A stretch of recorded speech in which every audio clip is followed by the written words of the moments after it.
We're live, Mikey. Come on. Welcome, everyone, to another edition of Deconversion Stories. And today, I have the pleasure of chatting with my friend that I met actually at the Better Conference, Stephen Sorensen, who's also known as CTruth. And I have links where you can find out more about him down below: his personal site, YouTube, Twitch, or not Twitch, sorry, Twitter, and your Patreon, too, in case people like what they see and they want to support you. So if you do like what you see, make sure you help support. But welcome to the show anyway, Stephen. Yeah, thanks for the welcome. And yeah, we did meet at Better.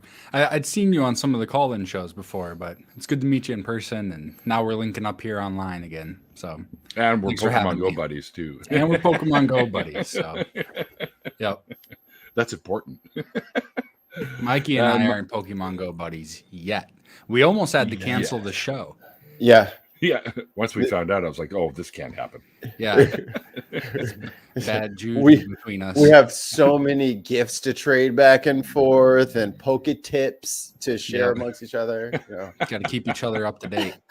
All the latest. Yep. I learned from Stephen already today that my old scheme of sticking a strong Pokemon in a nowhere gym, they kind of curtailed that. So to build your coin collection. Yes. Yeah, man. Well, what do you do?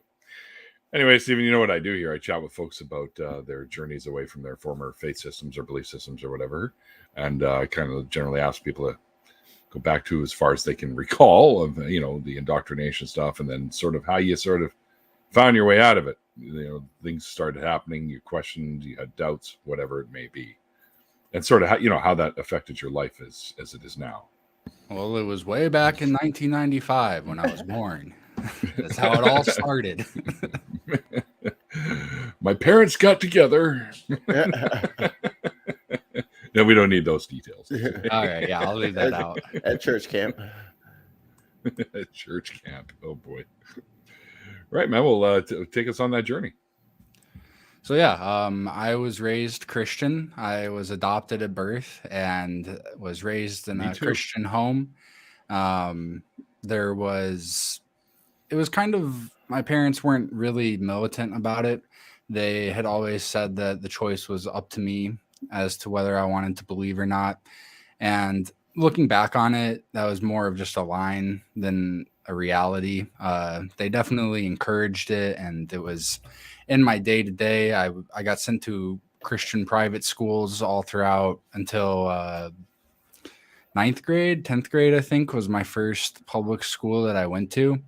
And it was, I think, around that time, 15, 16, that I first started kind of dipping my toe into the pool of atheism. And when you were in like that middle school into high school, did you have to wear uniforms? Oh yeah, yep. What was the white polo and the khakis? What did they make you wear? No, I think we had maroon and navy shirts with khaki pants. So. Oof. I mean, good color combo. They definitely that's better. Had a good color. So we might have had white shirts when I was even younger. Things before 3rd grade are a little hazier. Right. But yeah, 3rd grade forward, I've still got a pretty good memory. And so yeah, that's pretty much the leading up into atheism. I definitely had an angry atheist phase in my teenage years. That fizzled out pretty quick, I think. Didn't last more than a year or two. I kind of went back to the faith later on in my teen years. So maybe 18, 19. What prompted you to do that?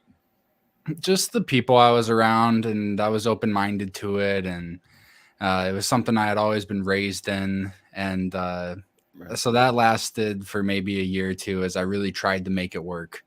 And it just never clicked to me. It didn't really make sense to me. And so around 1920 is when I had pretty much given up entirely on Christianity.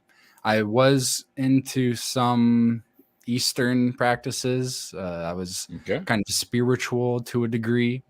But even that, around 20, I'm 27 now. So for the last 7 years or so, I've not had any belief in spiritualism or religions or anything like that. And that's the story in a nutshell. So thanks for having me on, and I'm looking forward to the after party. just wanted to rush right into it. I got questions. When you say you're into like the Eastern sort of philosophies and stuff like that. By the way, spiritualism doesn't necessarily mean you have to have fallacious beliefs.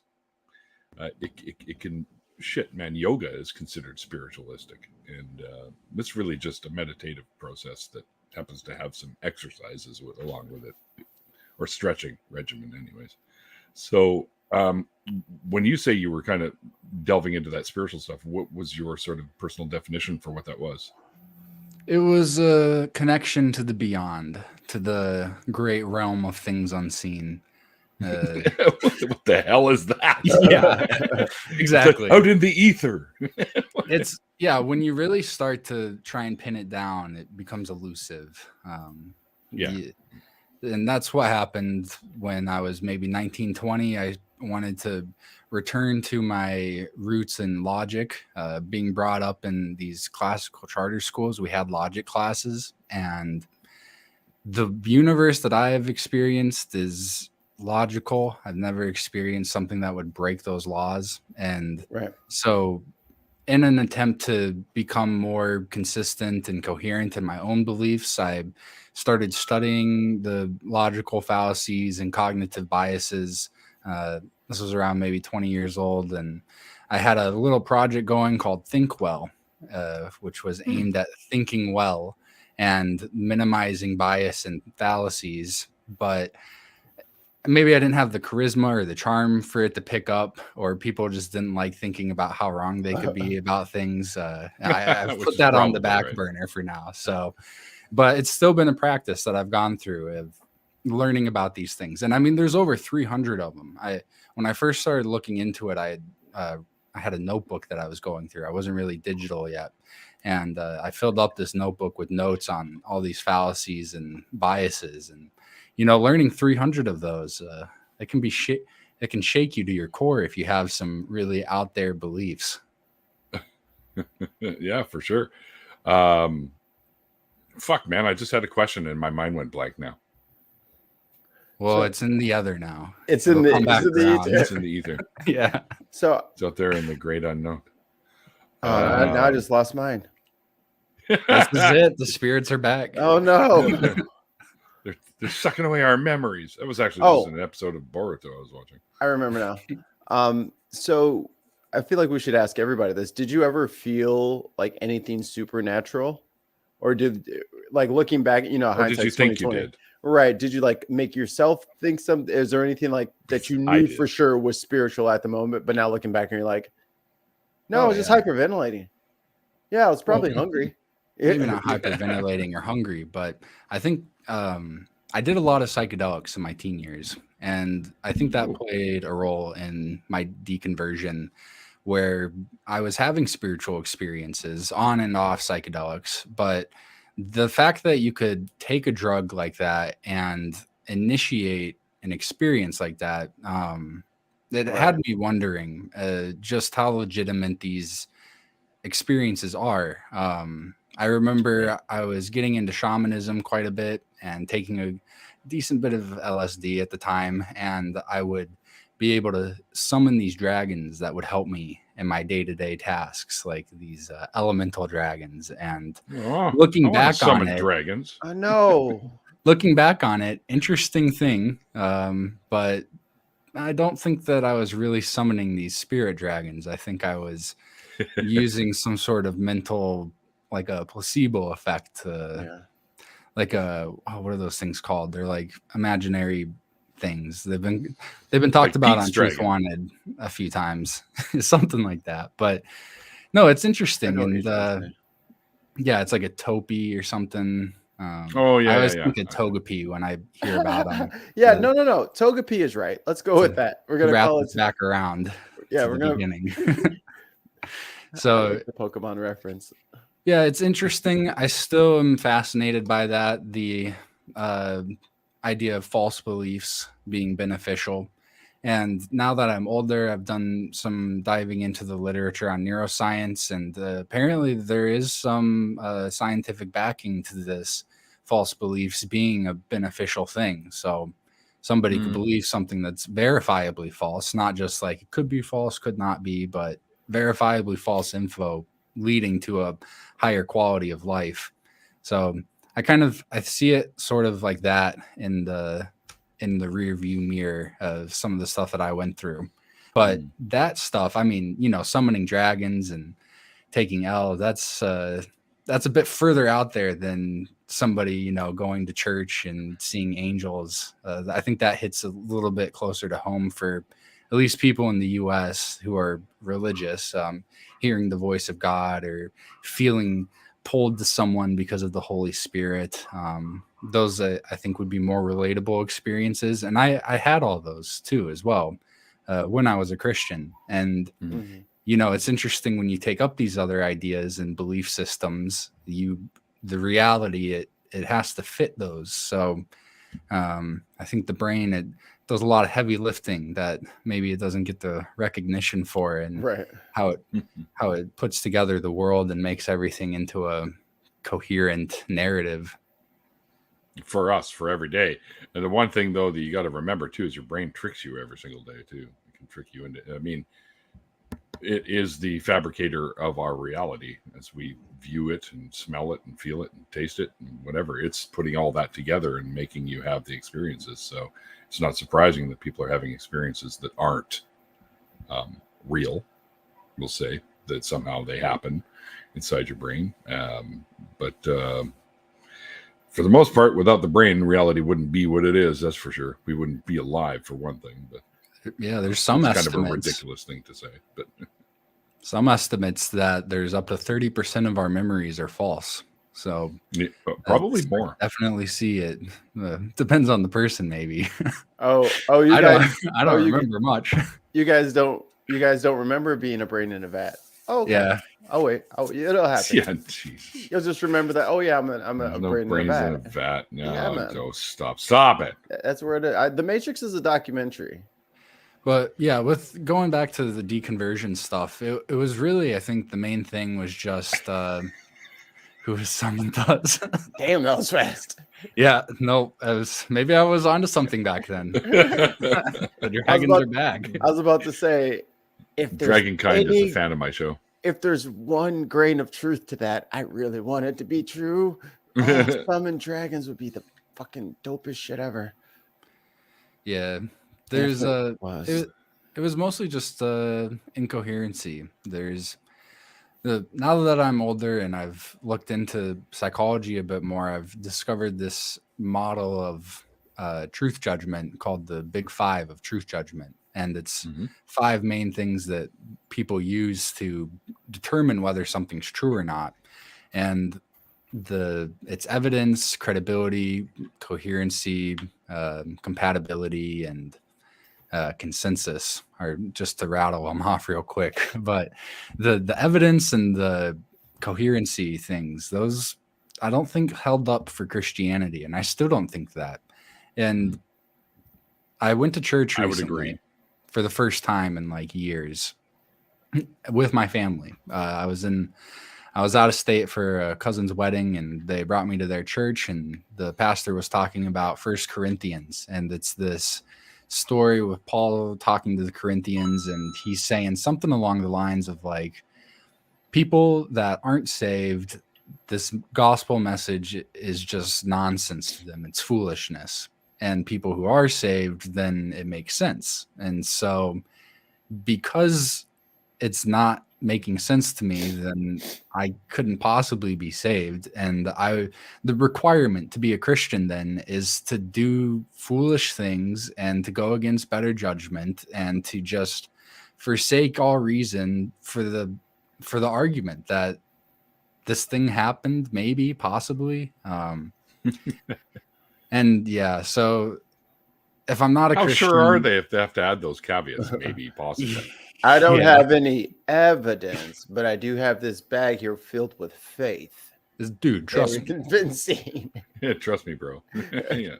And then, there's all sorts of problems with the once saved, always saved. Because at one point in my life, I really believed it. But even as a believer, it stopped making sense to me. And I just feel like it's very cultish. It's one of those thought terminating cliches that keeps you in it. You're like, starting to fall away from Christianity, you're like, these things don't make sense to me. I can't reconcile this with my experience in the world, but just forsake all that because, heaven, it's going to be great.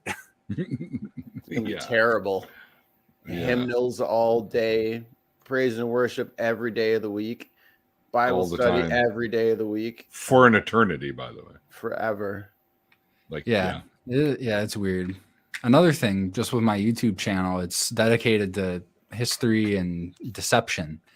And I think if there is an all-knowing God out there, I mean, I'm an atheist, but I'm agnostic about it. I think that there are things that could convince me there's a God, especially an all-powerful, all-knowing one. Right.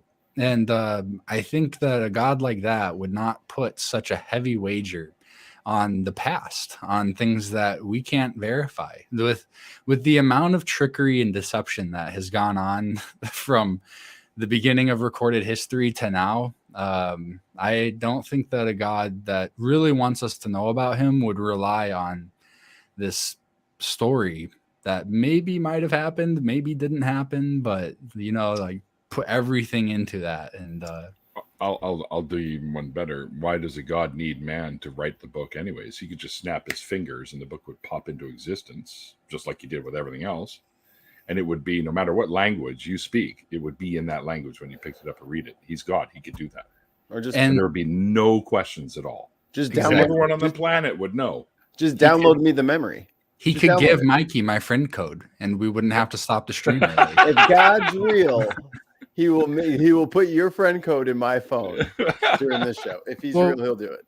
I remember growing up in the church and these people say that they have a personal connection. It's not a religion, it's a relationship. And they believe that they can communicate with God and God communicates with them. And so one thing that I've been doing as a test, I know there's the verse, don't test God, but it's kind of out of context when you take it like that. Is for Christians who really believe, this is something that would convince me, is if you're a Christian out there and you believe in a God that you can communicate with and he talks to you and he knows everything, just tell me what my birthday is. That would be a huge step in the right direction. And so far, I think only like one or two Christians out of like maybe 100 that I've asked this to have actually done the prayer. All the rest of them are like, I'm not going to do that. I'm not going to ask God what your birthday is. Like, why not? What's there to lose? You ask God and he's silent as ever and you don't get the answer. So yeah, that's for Christians. That's the challenge. Or just hit me up and say, think of a number. And then I'll tell you what God tells me you're thinking of. Because I mean, my birthday is pretty well known. I already gave you the year in the stream. But yeah, no, it'd be pretty easy to prove if there was a God like that. But if there was an evil God and like a tricky one, I'm more inclined to believe in one like that than I am in any benevolent, all-powerful one. But even then, I don't really see much evidence for an evil one other than there's things I don't like. Legos in the dark. An evil one. Yeah. Legos left on. Don't keep me knocking my Lego collection over here. Legos at night. Stealth Legos. I think he's fucking evil if the stories are true, although I don't think they are. But slaughtering millions of people by flooding the planet. Come on, man. That's not a good guy. Well, they were all sinful, so and he's the arbiter of morality, so right. If he doesn't, good. It suddenly became good. You can't be omnipotent and all loving at the same time. It's contradictory. Yeah. Yep. So you said you do like history stuff on your channel. Like, what's one of the more obscure things kind of covered up in history that you've like a video or something that you can point us to so we can all watch? So I started my channel Mexican in 2019, and it started out pretty slow. I had no experience ever being on YouTube before. And so a lot of my older videos are pretty low quality. I have a lot of live streams and I'm not sure. All of ours were. I was about to say nobody likes live streams these days. Yeah. Wouldn't you got time for those? I'm trying to think of a good video that I can recommend. Let me pull up my channel here real quick. I mean, you can look through them and check them out. A big thing that got me into posting about it was this Fomenko's new chronology thing. So you'll see a lot about that on my channel. Maybe the history of medieval forgery would be a good video to go to. That one is a live stream, but it has a lot of information about just how much trickery was going on in the Middle Ages. I will be having more content coming out here soon, more edited, fun, content that's actually made for YouTube rather than just I did a live stream and kind of gave my thoughts on stuff. Your last few have been like updates on what's going on kind of thing. So yeah, I was doing monthly updates to let everyone know where I'm at with the channel for a long time. And they were originally just for my patrons, but then I started making them public because almost every one of my patrons doesn't really go on Patreon. It's sort of just I'm helping you out with some money here, and like I don't want to touch the app at all, which is fine. I appreciate it. It's kind of an icky app, to be fair. Yeah. Hey, Philip. Yeah, Philip's a nice guy too. I met him. I was supposed to be on Skeptic Haven earlier this week, but I heard they were having trouble finding hosts or something along those lines. So, but yeah, on my channel, History of Medieval Forgery is a good video. 100 Years of Fiction was a fun one to put together. It's part of an argument that history, it could be fake. Large parts of history. This is an opinion of mine that I imagine isn't too popular amongst academics, but I think large parts of history could be fabricated, and that 100 Years of Fiction video is about just how much fiction has been created in the last 100 years here, much less the last 1,000 years or 2,000. Fiction is easier to write than nonfiction, and I think any author who has written nonfiction is familiar with that. I'm sure, but what's that old saying? History is often written by the victors, and I'm sure they tailor it to their yeah. well, I think right? the saying is history is written by the victors, and it's just kind of a nonsense quote. Well, I mean, how accurate are the conquerors going to record their conquest?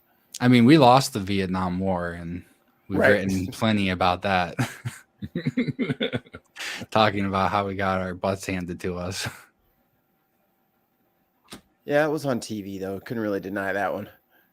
I don't know. That JFK thing was on TV, and people deny that. Oh my man. He's coming back, Yeah. I'm kidding. He's running in 2028. Be ready. So yeah. Yep, that's what I focus on a lot, is the history of deception and fiction and problems with history.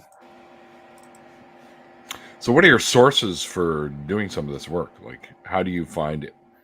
We'll say, for lack of another term, anything that's evidential of some of the history being made up or whatever. Well, I mean, for the last couple of years, I've mostly just been doing literature reviews on the academic literature on it. There are non-academics who say they're looking into this, but I haven't found any that are too convincing. There's quite a few forums that are talking about fake history. There's actually quite a few YouTube channels, some that are pretty big, that say they're looking into fake history, but from my opinion, it's mostly these they're non-probative photo compilations. They're non-probative means it doesn't actually provide the evidence that it says it is. Yeah. So like if I showed you a picture of a giraffe head and said giraffes are the only mammal that can't jump, that would be non-probative. Right. And so that's pretty common on the internet, actually. One guy that I do like following, there's not a lot of content creators that are looking into this, so it's incredibly niche and somewhat lonely to not have anyone to collaborate with. But there is a guy on Twitter, Fake History Hunter. He does good work from what I've seen. Quote Investigator is another good one. He looks into the history of quotes to see if they can actually be traced back to their origins. Supposed origins, yes. Yeah, supposed origins. So those are some good channels. But yeah, mostly I look into a lot of the academic stuff, and I try to get my eyes on the evidence when I can. Some of the older manuscripts you can look at, and I don't know any other languages fluently, but I know a little bit of like reading German and Latin, so I can kind of check to see if the manuscripts are being reported correctly in the literature I'm reading, and so that's kind of fun to look into those. So yeah, that is a long-winded answer to your question. Well, no, that's great. That's great. It's your show, man. You can talk as much as you want. Yeah, I do a lot of reading. Maybe too much reading. Is there such a thing? I don't know if there's such a thing. I think there is. Well, I guess it depends on what you're reading, but yeah, true. That's Yeah, I did a lot of reading in high school. When just looking at the pictures. How does he do it so fast? I don't know. He's just that good. There we go. My mattress keeps sliding off because I keep kicking the wall or something. Yeah. To get back on the topic, deconversion from Christianity. I remember the last church I went to. It was one here in Grand Rapids, and the pastor had a series about like Christian talk. How do you talk as a Christian? And he had brought up Kabbalah, the Jewish spiritual Book of Mysticism. Yeah. And I looked into that at the time, and I was fascinated by it. I'm like, wow, this is really cool stuff. And It is neat. I noticed that the stuff he was telling his congregation wasn't right. And so I had questions, and I tried for weeks to talk to him after church. And every time I tried to talk to him to bring it up, he would kind of push me aside, or he would say, "Oh, hold that thought 1 second." And then he'd flag someone else down.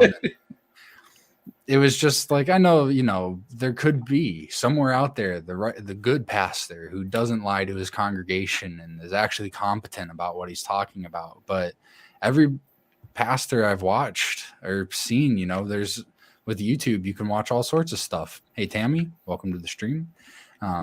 But I've not been too impressed by these pastors, the things that they say and peddle to their congregation. I think most of the people in the congregation, they are weekend Christians. They aren't looking into it very deeply, not very critically. They lap up the moral lesson from church, and that holds them over until they're raging at the people at the restaurant they're eating at, or giving them fake $20 bills.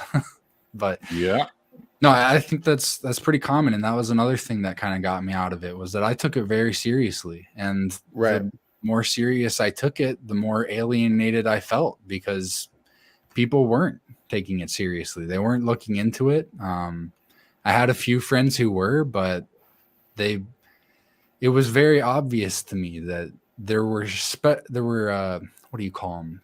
Exceptions, special exceptions being made for some of the loonier parts of the religion, and it just didn't work for me. So I got further and further away from it. Do you think that played a part in why you deconverted? Is noticing that there were so many people that weren't as into it as you? Definitely, yeah. You're as a Christian, you're supposed to find the other Christians. The Holy Spirit is supposed to help you, and all it did was send me into a very lonely space without very much support.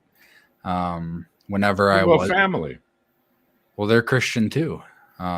They're very Christian still today, and I'm not able to talk to them really about it.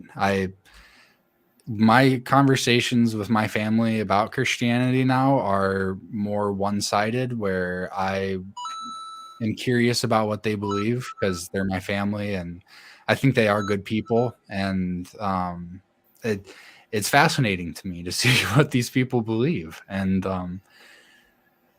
but so I went to a science museum earlier this year. That's dangerous. With a family member, and I asked them, "Do you believe all this? What they're saying up here?" And they told me that, well, the Bible says. They didn't say no, they don't believe it, but they said they do believe in the Bible, and that the Bible says the world was created in 7 days, and they're not sure how that happened, but so it's interesting to see that, and I think it is. It's easier to remain ignorant than it is to really become competent in a subject. Well, actually. Yeah. Sorry. Carry on. I thought. No, and that was again just another thing. As I was looking more seriously into the Bible and the origins of Christianity, as just becoming more competent as to what are we actually looking at here? What do we really believe? And as my knowledge went up, my confidence went down, and here I am today, uncertain about very many things. Yeah, it's kind of weird how that happens, eh? Well, I was going to say, I thought the world was created in 6 days, because on the 7th day, this allegedly omnipotent being needed to rest. He's tired. That's part of the process. You're omnipotent. You don't get tired. That's bullshit. Have you tried making a universe from scratch? It's exhausting. I make it every day. Every day. It's like carrying a couch up like a twisted staircase. You know, the one that's got the landing in the middle. It's like that for 6 days. Yeah, but you're omnipotent. I forgot. I forgot and got tired. You don't know what many worlds theory? You don't know that one? Every decision you make creates a new universe. Quantum physics is fucked up. That's all I can tell you. It makes my head spin. But I listen to that shit all the time. Anyway, many worlds theory is one of the leading ones at the moment in the realm of quantum physics. But I've seen Spider-Man. I got the gist. I love that meme. I don't know why. That's a good one. Yeah. You know what's going on this weekend? My roommate just sent me a text earlier today. Speaking of Marvel, anyways. They got a double feature at the very last drive-in that exists here. That's going to be Thor: Love and Thunder and Doctor Strange in the Multiverse. So I'm like, well, yeah, but I got to do a show tonight, so I can't be going to no movie. Man, I would have had my Wi-Fi thing hooked up, green screen behind me in the back window. Like, hi everyone, what's what's going on?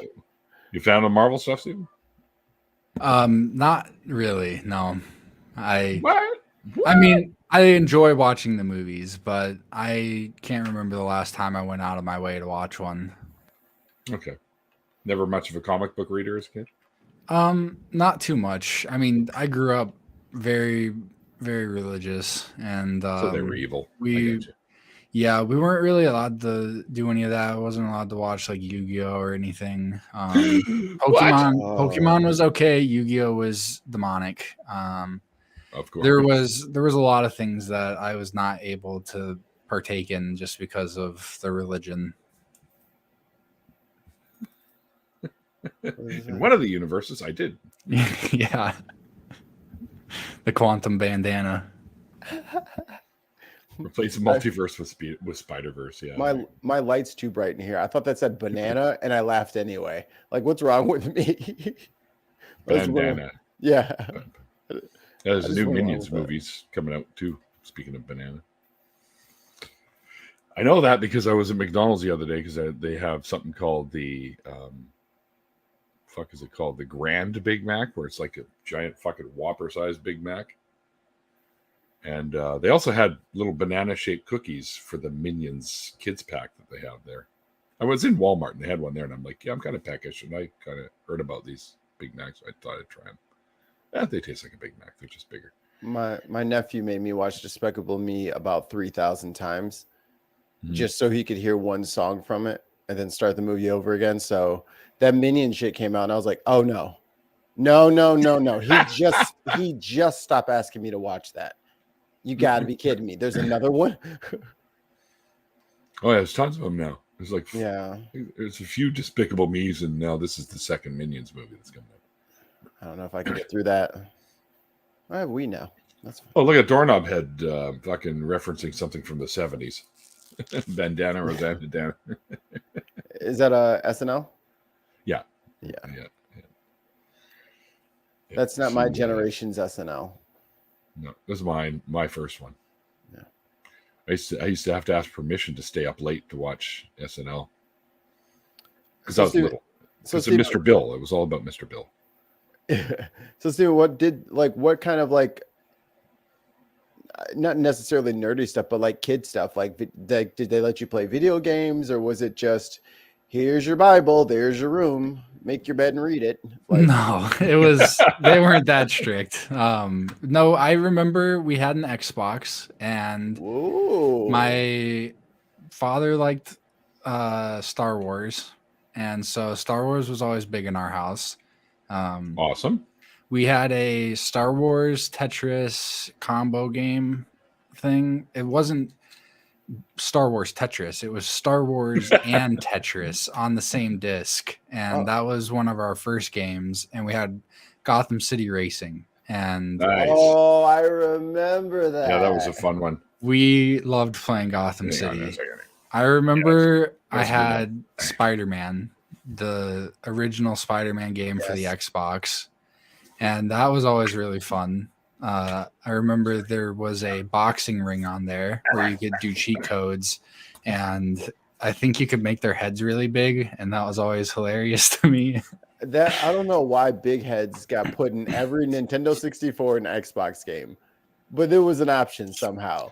It was good enough for us back then. We had Tony Hawk Pro Skater 4. Yes. My grandmother didn't want me to play it because there was blood, and that was too much. And then on top of that, there's this cheat code that you could do to make it super blood, so that every time you fell, there's just puddles of it splattering everywhere. Yeah. And we would purposely fall.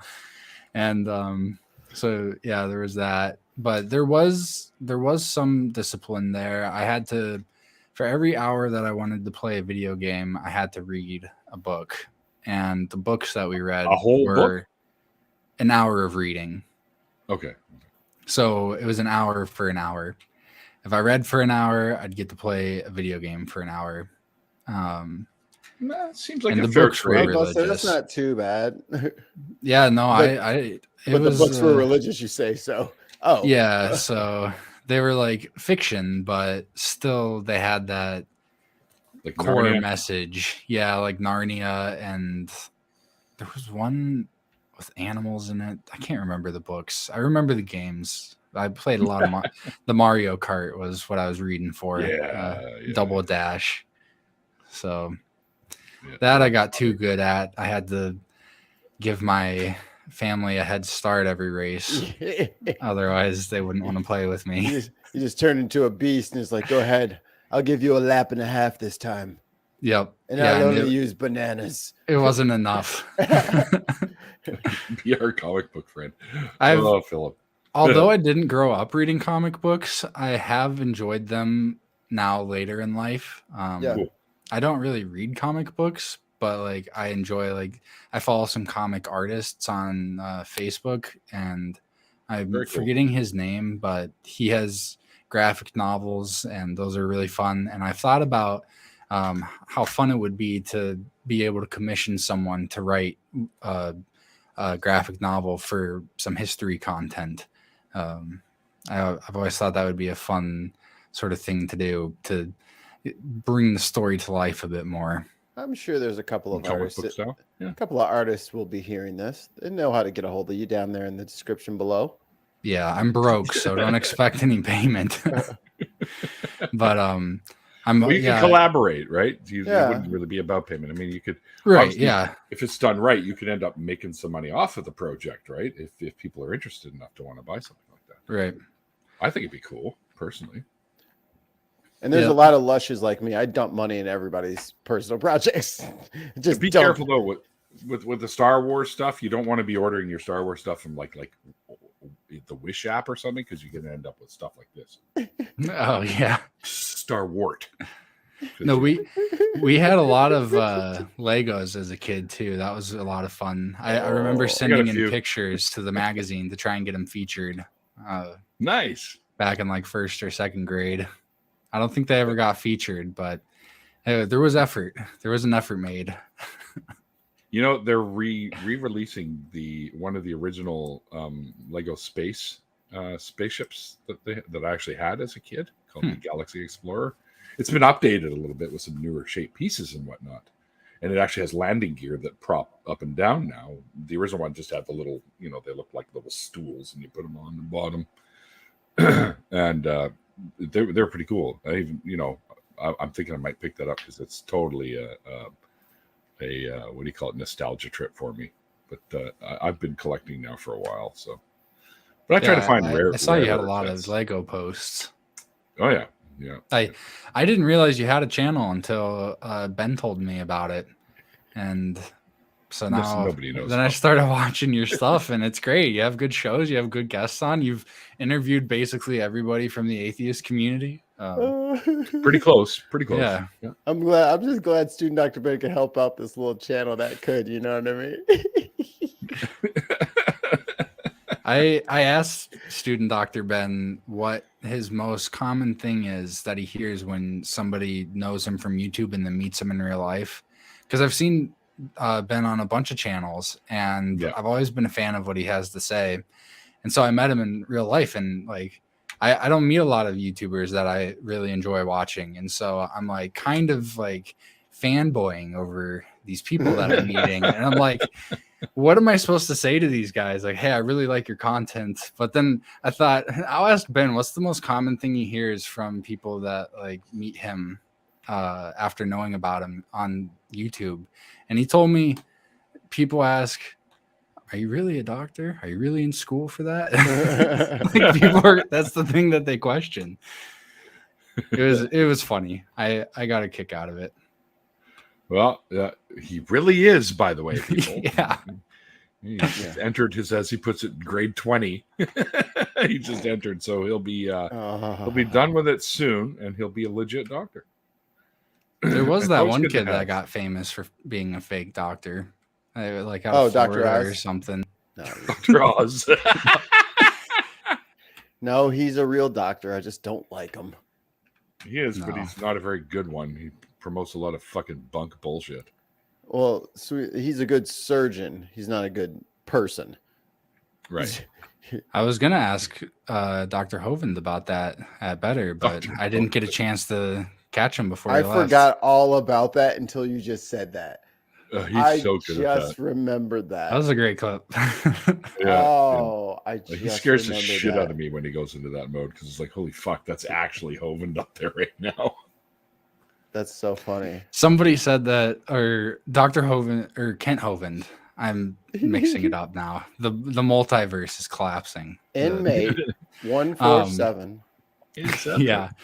Hovind commented on Paulo Gia's clip of the impersonation, saying that he'll debate any of them. And somebody responded saying Dr. Josh should debate him, but only as not as Dr. Kent Hovind, like as the parody. I'd pay money to see that. That'd be hilarious. Yeah. How mad would he be if he just turns his camera on and he's like, son of a bit? He might cuss. That might be his undoing if you just hold a mirror up to him. I think Dr. Josh would have to join in the conversation for like the first 5 minutes as Dr. Josh. And then he's like, hold on, my kid is getting into something. I'll be right back. And he comes back and he's with the glasses and the shirt on. And he's like, all right, well, Dr. Josh had to go. That atheist thinks dogs come from rocks. I'm just back from a round of whacking atheist. Yep. No, that's pretty funny. I'm typically not for like mocking people or bashing them, but some people, something about that it gets me. Sometimes you got to make exceptions. Yep. Yeah, I think that's one of the exceptions, the special exceptions. Yeah, some people you just have to, because he's of the asshole kind. He's of the asshole kind, so I treat him like an asshole. Asshole kind. Yeah. That's great. That's a pretty good one. I'll be here all night. Shit, that's never mind. I just got reminded I still need to pay Mikey. Damn it. Yes, that's right. I pay him. Moolah, moolah. Make it rain. I'm trying to think of other stuff that is on topic for deconversion stories. I mean, mine's a pretty quick tell. So fair enough. But one thing we really didn't touch on too much was the relationship that you have now with your family. How is it since, or do they even know that you consider yourself an atheist? I'm pretty sure they're aware. I think they're hopeful that I'll come back. Well, you did once, right? So yeah, kind of. I mean, I was an atheist for like a year, maybe less, in my teen years before I went back to it. But then I really finally shook it off when I was getting towards my late teens, early 20s. But yeah, no, I think I have a decent relationship with them. I mean, I am disabled. I'm not able to work. That's why I'm trying really hard to get established on YouTube or Patreon, or being able to do what I love to do. One of the only things I really can do, which is read and write and make content. And so my family supports me right now. I'm dependent on them. And I would imagine I have to have a decent relationship with them for them to be willing to help me out with that. Yeah. I'm pretty sure they know I'm an atheist, or at least agnostic. I've definitely had conversations with them about that. Not as often though. I think my angry atheist phase was mostly just stuff that I learned from my father. He kind of gets angry when we talk about that. I tried to talk to him about some inconsistencies I had found recently, and he got really heated really quick. And so I tried to diffuse the situation and the conversation there. So as far as my ability to have religious talks with them, I think there's still some barriers there because it can get heated when you're questioning somebody's core beliefs. But other than that, we get together for the holidays. We talk about what's going on in our lives, and that's good. That's good. So, yeah, it could be a lot worse. I know that some people, they don't get to keep those relationships if they come out. True. So I'm thankful for where I'm at with them. And I think we've all kind of chilled out over the years. The teen years were rough, but they're just people trying to find their way in life too. And I don't really, they tried to raise me to the best of their abilities. And I was the firstborn, so I was kind of the guinea pig, and you can't get it right on your first try every time. Honey, turns out the kids don't bounce. Yep, but I'm still alive, and I've kind of together. I got a few loose screws, a couple missing parts, but you come with all those extras. You come with all those extra parts, like when you're building the coffee table out of the box. Yeah, there's all those extra pieces. Bowls. Yeah, what's all this extra stuff? Yeah, if I lose it, I didn't really need it in the first place. Most of the time, that's why you have two of them. Two what? Kidneys, eyes. Like sometimes Hearts. You lose part. Yes. Oh wait. Brains. Those two halves, right? Yeah. See, that's bisected. Actually, that's one of the freakier things I think when I learned about some of the stuff in what do you call it, neuroscience or whatever. But if you sever the corpus callosum, you can develop two different personalities. It's crazy. That's freaky. Yeah, it is kind of weird. But interesting nonetheless. Religion doesn't really come up too much in my day today. Only when I think about it, and on Sundays when I watch the call-in shows. On my channel, I've kind of been trying to figure out how to tie it in, because it was a really core part of my life growing up, and I feel like there are people out there who need to hear that other people have gotten out. I remember being a teenager, my mental health was not nearly as good as it is today, and as a Christian, that was really some of the darkest points in my life of thinking, like all these fake Christians out here, because like I said earlier, it was a very lonely experience of getting critical with the texts and refining my beliefs to try and bring them in alignment with Christ, and other people not doing that. the trickery and treachery of mankind. That was heavy to deal with as a teenager. We are treacherous. And there was a time as a Christian where I really thought that the world was going to end, and that God was giving me messages about that. And so that can be kind of terrifying too. When you say messages, what kind of context were they coming in? Like dreams. I would have dreams of the cities being destroyed and God asking me, what did I see and what can I learn from this and stuff like that. And, I don't know if you know, but the flavor of Christianity I was vibing with, they were big on dreams and talking in tongues and the whole 9 yards like that. And, David, I don't know. Honestly, I'd always said non-denominational, but I think it sounds like that leans to borderline Pentecostal. The speaking in tongues part for sure. But the Bible is full of people having dreams and them being messages or prophecies from God, and so but what I was getting at when I first started talking about this was that there is hope. People can come out of that and they can live just fine lives, and that was not something that I knew as a Christian because of all the propaganda where if you feel hopeless now, just wait till you're an atheist. They don't believe in anything. It's going to be way worse as an atheist. So, damn atheists. Yeah. Non-beliefs. Yeah. Their non-belief is terrible. They worship Satan. Who's going to protect you from Satan when you don't believe in God anymore? It's like, but then I wouldn't believe in Satan. Even Satanists don't actually believe in Satan. Stop it, you idiot. I know, that's the funny meme. They're like, Satanists don't believe in Satan. They're like, okay, then who does? They're Christians. You do. Yeah. I don't know. He's in your book. You tell me, buddy. By the way, Satan killed way less people than your omnipotent friend. But as far as tying religion into my content, there is like the one thing that is very obvious to me are the Christians who believe that God dictates history and could tell us about history. And it's an interesting crossover of this idea of an all-knowing God who could tell us anything about history, clear up any of these disputes. But yeah, there's all sorts of mental gymnastics you got to hop through to dismiss that. So I really like what Myth Vision is doing, Myth Vision podcast and Gnostic Informant. They both have great channels for critical scholarship into religious history and beliefs.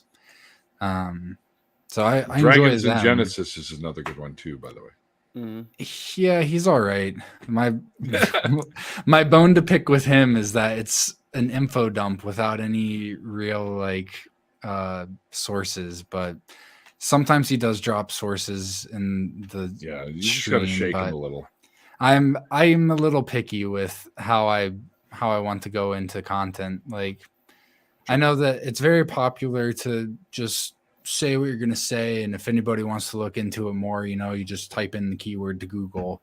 But I really appreciate the transparency, and that's why I like Gnostic Informant and Myth Vision, because they bring on scholars who have published academic works that are backed up. You can look in the work and see exactly where the info is coming from, rather than where did this guy get his info? Am I just hearing Wikipedia all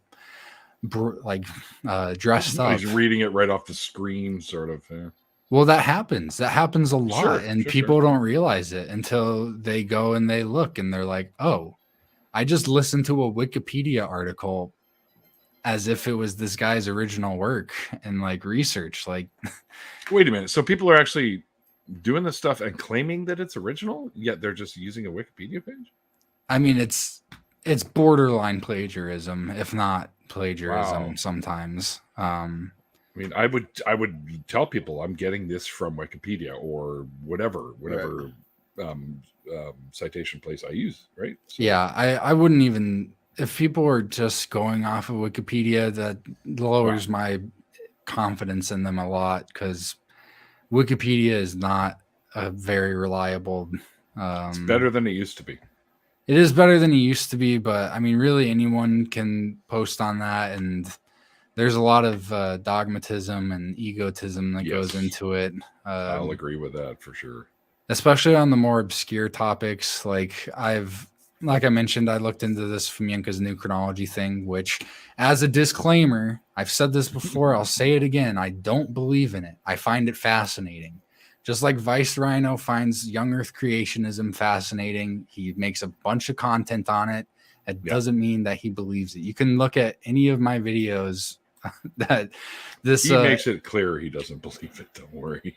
This yeah, I mean, I guess it's a bit more hazier with this. I have these exam videos on my channel, and it's me going through the works sentence by sentence, seeing what holds up and what doesn't. And some of the parts of his works they check out. There's really nothing wrong with them. And so if you watch one of those videos where I'm like, look, this guy knows what he's talking about here, you might think that, oh yeah, no, this bozo, he thinks that this new chronology stuff is true. But I think in the really critical core parts of it, he gets stuff wrong, either on purpose or out of incompetence, verifiably wrong information. So but yeah, back to Wikipedia, like I just don't have a lot of respect for people that don't know anything about a topic. They go to Wikipedia, they dress it up for their video, and they leave it at that. Yeah. Well, considering you don't really even need to use Wikipedia, there are other sites you can go to that'll give you the sources you're looking for as well.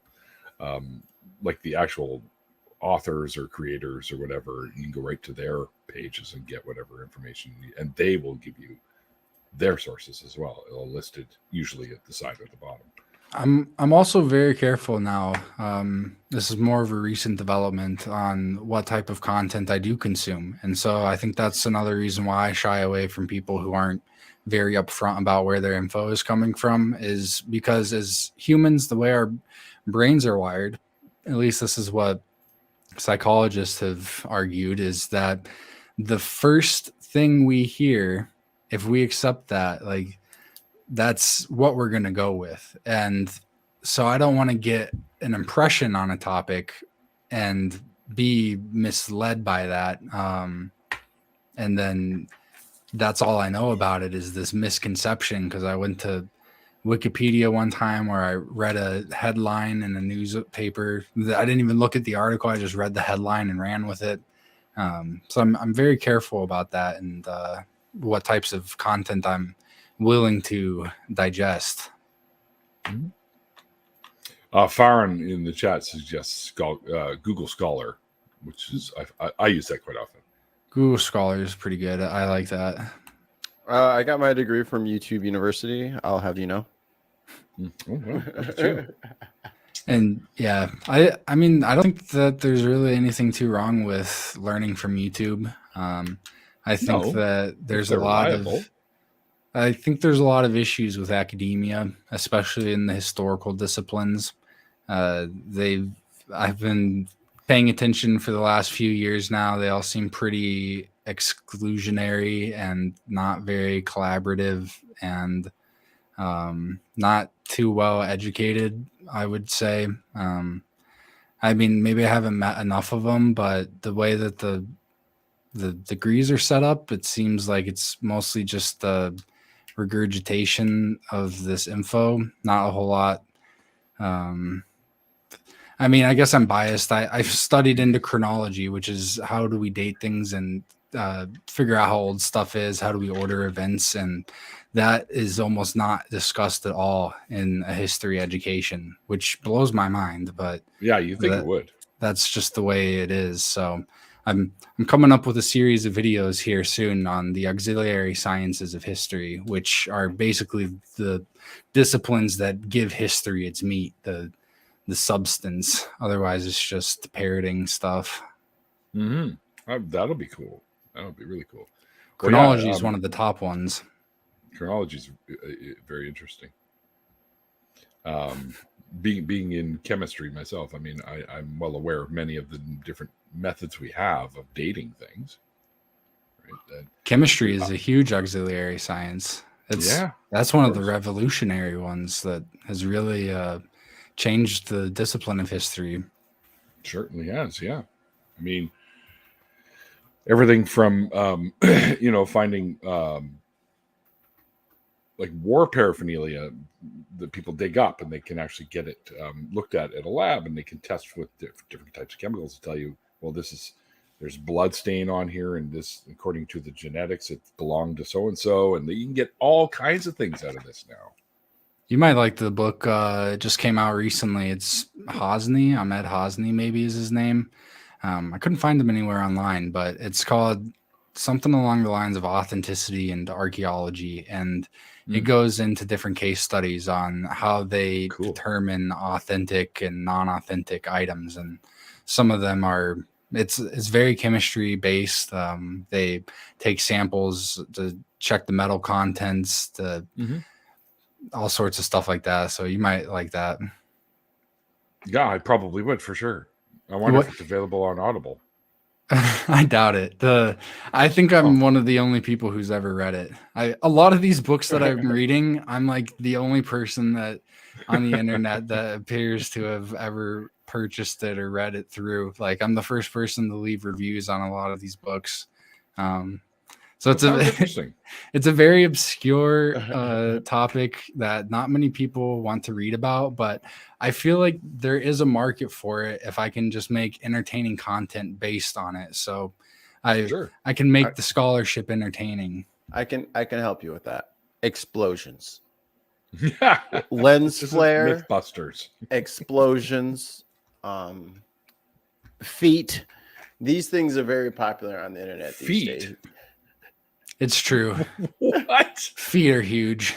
They're stepping all over. Oh, my 13 and a half. I don't know if that's huge. Oh, it's an untapped well of wealth there. You telling me my feet can make me money right now? Somebody posted a picture of them at the beach on Facebook the other day, and their feet was in it. And the top comment was, "For free?"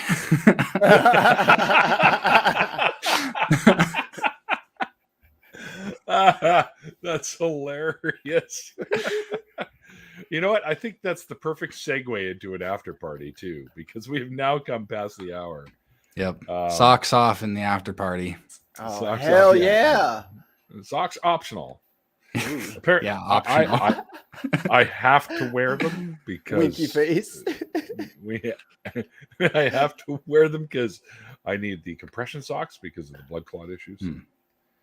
But I think you can sort of see through them if you want. I'll show you. But anyway, Stephen. To sum up the talk, Christianity doesn't make sense, and there's hope if you want to get out of it. Yeah, good way to put it. Run. And on top of that, you can still maintain good relationships with the people you care about. Yeah, if they're chill enough. If they're chill enough, yeah. Because you're right. I've had over 400 and something people on this show, and it's not always a good story in that regard. I had a Catholic friend in high school. His parents would beat him anytime he mentioned any sort of doubt, and I don't know how he's doing now, but I can't imagine he's friends with his family. I remember he was working his ass off to try and get the pendant and get away. Yep, exactly what I did. Do they even make fishnet compression socks? No, it's just a net. Well, there's a market for that too. I'm sure. See-through compression socks. All I'm saying is all three of us are in the wrong business. And as soon as we accept that compression fishnets are our ticket to rich and famedom, I don't know. I mean, also, how many good ideas are we going to leave on the floor, guys? How many? Before we wrap this up, I don't talk about religion too much, but I didn't realize just how religious sounding my YouTube name was when I came up with it. I will tell you, I have racked my brain over trying to come up with a better name for my channel, but CTruth is still kind of the one that I'm going with. The idea, it's short for chronology truth, and when I shortened it, I didn't even think of it being Christian truth or anything like that. And there's so many channels. My first thought when I first saw your name, by the way, is he still religious? There's there's this thing in chronology, eclipses. They're huge for dating events in the past, and the C is supposed to be eclipsed by the T, and so it's kind of like a moon. And so that's why it looks like that. And it just so happened, and people didn't know how to spell chronology. They also didn't know what it was, and so the C was like the way to fix that. And then it just so happened to look like an eclipse. Sorry, I couldn't resist. ChronoTruth. That's exactly what I was going to say, Angie. I was just waiting for him to stop talking. God damn it. That could be a good one. But I like that. Then I have to tell people how to spell it every time. No, people know Chrono from Chrono Trigger. Yeah, but then they spell it with a K. Neil, I got to think of something real simple. Terms of service for Twitch. We can't do that. Oh, really? Oh, yeah. Sorry, Twitch. Stop it. Tons of mice, behave. This is not going to get monetized. We said the F word. I don't think I can be monetized on both Twitch and YouTube at the same time. Anyways, I think there's some there's some red tape. Yeah. Huh. Sorry, most of my viewers are on YouTube anyway, so I'll leave it for that for the time being. Sorry, Twitch, but I'm not really, Truth. Yeah, if anyone's got ideas for how to change my name to not be Truth or C or anything like that, Cthulhu Truth, that might be a good one. Cthulhu Truth. Yep. I'm open to ideas. Well, as you should be. I think it's always good to be open. All right. Well, Stephen, man, thank you so much. Great chat, dude. I learned some shit that I didn't know today. So yeah, thanks for having me on. This is my first time telling my conversion story or deconversion story. I don't really talk about it too much. So if you're going to hear it, you're going to hear it here. Well, I appreciate that, man. Thank you so much for coming on and sharing. Yeah. Thanks for having me. Yeah, my pleasure. Thank you guys out there in chat land. We're on Twitch, Twitter, and here on YouTube. You guys are awesome. The show wouldn't be the same without you. We wouldn't be able to post up our funny little things that you guys say in there, and I think that's hysterical. And also, thanks to my wonderful patrons. Without you guys, the show wouldn't be what it is. So, my many thanks to you guys. And don't forget, I got all the Stephen's links down below. And also the after party is linked in the description box as well. It'll also come up at the end, and you can just click on it if you wait till the end of the music and stuff like that. And I don't say this enough, but if you're wondering who the hell all the music or where the music is that's coming from my show, that's me. It's all my music. Our music, the band's music. I write all the lyrics and some of the music, and the rest of the guys. I'm in the band too now. Mike's in the band. That's the rumor that I'm starting online. He's our invisible second guitar player. He does all those wicked licks that you never hear, I just Photoshop myself into like some of your live shots. I'm just on my green screen rocking out. Guitar's not even plugged in. Yeah. But all right, guys, we're going to put this one in the books. Thanks again, Stephen. And thank you, Mikey, for everything you do. My new co-host there and producer as well. Until next time, guys, like I always say at the end of the interviews, Hail Satan. Oh, Christopher Hitchens once said, it's called faith because it's not knowledge. And we'll see you guys next time. Hail Satan. Hail Satan.